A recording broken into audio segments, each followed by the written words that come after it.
Okey, ni format ringkasan. Kalau kamu ingat, ringkasan kita perlukan 6 isi. Jadi macam mana kita nak buat ringkasan?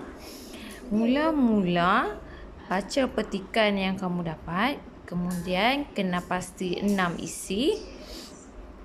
Dan bila nak tulis tu, tengok ayat yang pertama guna kata kunci.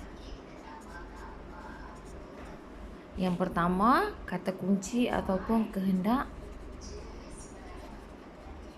soalan. Okey. Kemudian kata kunci dan kehendak soalan. Lepas tu ada perkataan adalah isi satu dan isi dua. Okey, isi dua.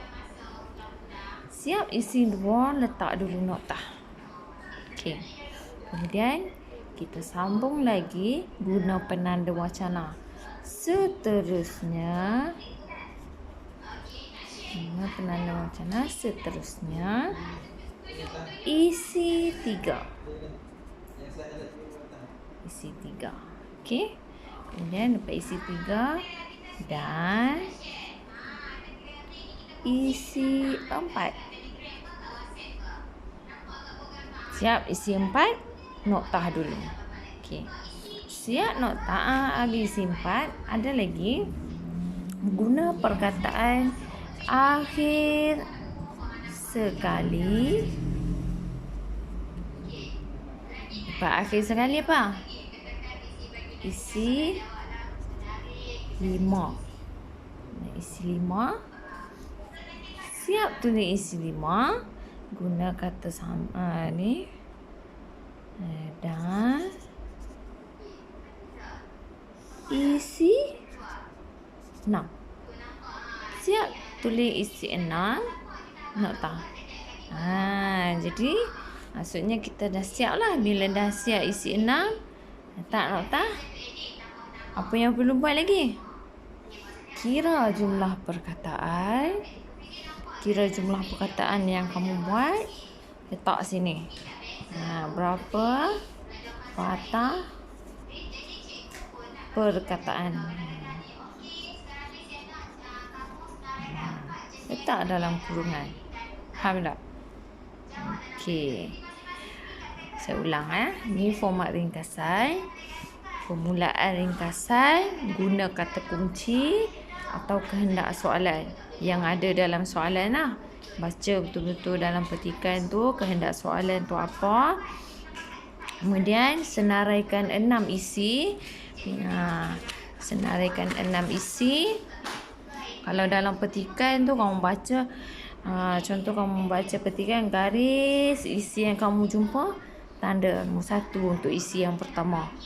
Bila baca lagi, tanda nombor 2 untuk isi yang kedua. Sampailah seterusnya, setiap hujung isi yang kamu jumpa, letak nombor. Okey, letak nombor. Sampai isi 6. Jadi, mula dengan perkataan kata kunci kehendak soalan. Contohnya, soalan yang saya bagi tu, kita perlukan apa kehendak soalan dia kita. Kejap. Soalan dia. Okey. Ringkaskan cara-cara menguruskan bil-bil bulanan. Contoh.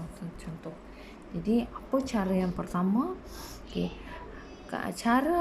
Cara-cara menguruskan bil-bil bulanan adalah isi 1 dan isi 2. Isi 1 ni maksudnya cara yang pertama.